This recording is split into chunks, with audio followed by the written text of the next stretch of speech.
যুক্তরাষ্ট্রের নিউ ইয়র্কে বন্দুকধারীর হামলায় নিহত বাংলাদেশি বংশোদ্ভূত পুলিশ কর্মকর্তা দিদারুল ইসলামকে শ্রদ্ধা জানিয়েছেন হাজার হাজার মানুষ।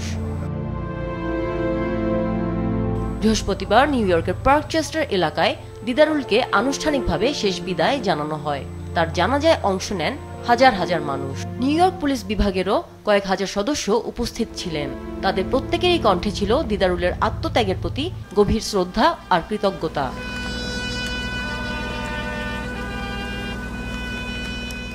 এ সময় দিদারুলকে গার্ড অব অনার দেয় নিউ ইয়র্ক পুলিশ বিভাগ NYPD।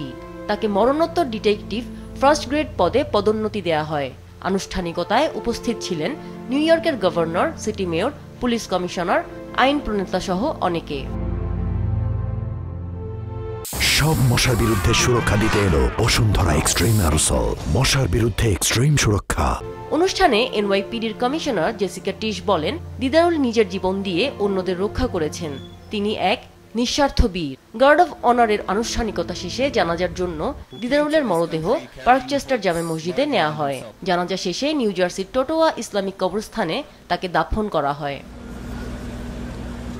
গত সোমবার নিউ ইয়র্কের ম্যানহাটনের পার্ক অ্যাভিনিউয়ে ভয়াবহ বন্দুক হামলায় কর্তব্যরত অবস্থায় পুলিশ অফিসার দিদারুল ইসলাম সহ 4 জন নিহত হন। আমিনা লুসি, মাছরাঙ্গা, নিউজ ডেস্ক।